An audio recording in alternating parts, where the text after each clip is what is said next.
इस वीडियो को लाइक करें, हमारे चैनल को सब्सक्राइब करें और बेल आइकन जरूर प्रेस करें हमारी न्यू वीडियो सबसे पहले देखने के लिए। थैलासेमिया रोगी बहुविध समस्या नहीं जिलापाल जरिया मुख्यमंत्री को दाबीपत्र प्रदान। जिले पाखापाखि 800 ऊर्ध थैलासेमिया रोगी अछंती। सेमानकर अभिभावक अभिभाविका माने पिलामानकु प्रतिमास 3 ରୁ 4ଟି रक्त देबा पई पड़ी थाए। एबे किछि मास हेबो रक्त भंडार रे रक्तर अभाव जोगु अभिभावक और अभिभाविका मानकु आ बिना प्रतिबदल रे रक्त मिलु नाही। एणु सेमाने पिलामानक पई रक्त ठीक करबा पई कहउछंती, हेले अभिभावक और अभिभाविका माने सक्षम होई पारु नाहंती। पूर्वपरी जदि रक्त कैंप माने हुंता ताहले सेमानक पिलामाने ठीक भाबे रक्त नै पारंते। एथिप्रति सरकार ध्यान देले एहा निश्चिंत रूपे होई पारंता। एही पिलामानकर स्थायी दिव्यांग प्रमाणपत्र थिले मध्य कोनोसी चाकरी क्षेत्र रे संरक्षण व्यवस्था नाही। जदि पिलामानकु तांकर योग्यता अनुपात रे राज्य सरकार जेकोनोसी चाकरी रे संरक्षण व्यवस्था कराइले पिलामाने चाकरी करी निज खर्च रे औषध एवं चिकित्सा करि पारंते। एही पिलामानकु सरकारी हॉस्पिटल मानकरे समस्त औषध इंजेक्शन मिली पारिले एमाने मध्य साधारण भावे जीवन यापन करि पारिबे। निर्दिष्ट विभाग रो डाक्टर मध्य आम बालेश्वर रे नाहंती। एथिप्रति टिके ध्यान देबे। एहा सह आम्भे सबु अभिभावक अभिभाविका माने आपनको अनुरोध करूछु कि एही पिलामानकु वर्धित भत्ता 3500 टंका प्रदान करागले सेमाने निजर उचित चिकित्सा करि पारिबे। एणु थैलासेमिया और सिकल सेल सोसाइटी बालेश्वर पक्षरु माननीय मुख्यमंत्री को अनुरोध कराजिबा सहित सविशेष तथ्य को अनुधान करी निरीह पिलामानकर दाबीगुड़ी को यथाशीघ्र समाधान करने को जिलापाल जरिया एक दाबीपत्र मुख्यमंत्री को प्रेरित करा जायछि। उक्त दाबीपत्र प्रदान रे उदय भानु नायक, राजेश सेन, रवींद्रनाथ दास, गीताराणी दास, मानस पार, बासंती पार, हरेंद्र विश्वाल, वासुदेव जेना प्रमुख उपस्थित थिले। Uday Bhanu Nayak, thalassemia sickle cell society Odisha Baleshwar coordinator अच्छी। मोर 2टा छुआ थैलासेमिया।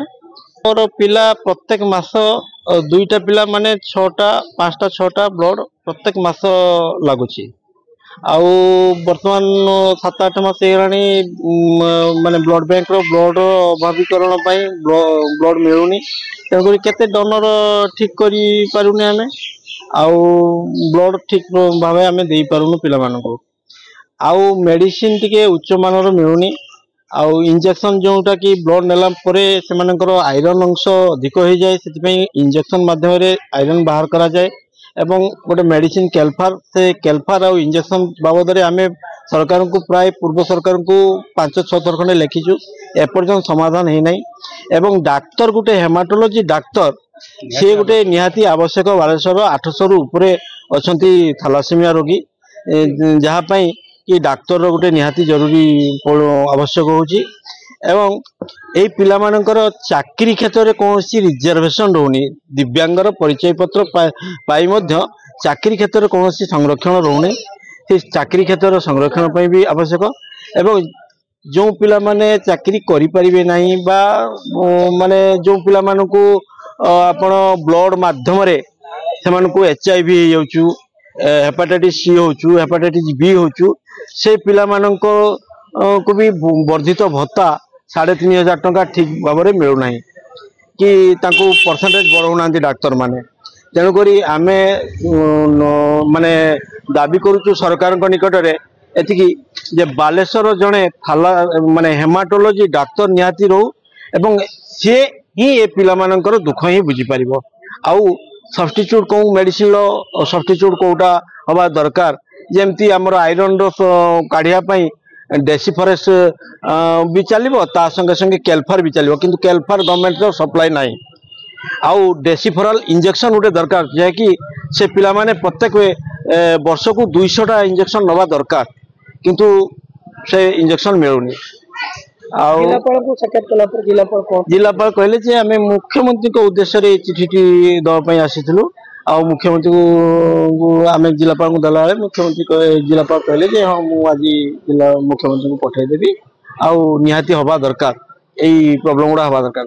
जदि केंद्र सरकार प्रोविजन नाही थैलासेमिया पिला मानक पई चाकरी रो रिजर्वेशन, तेणुक मु अनुरोध करुछु राज्य सरकार को से तुरंत राज्य सरकार यही थैलासेमिया और सिकल सेल पिला रिजर्वेशन करूँ चाकरी क्षेत्र में कारण पिला माने कम से कम निज रोजगार रे निजे गुड़ ठिया से निजे मेडिसिन खाई पारे बाप माने गीताराणी दास दुबलागढ़ी आसती पिला सब मान कही जहाँ करेंगे छुआ मान ब्लड देते हो ओजन बढ़ुनी आउ चिकित्सा दरकार सरकार किसी साहाय्य कले आम जानबू जे आम उपकार है आम बाप माँ गरीब खाटिले खाऊ पिला को केमती पालिबू कौन करूँ सरकार उपरे निर्भर कर बालेश्वरରୁ त्रिलोचना महांती रिपोर्ट उत्कल समाचार 24/7।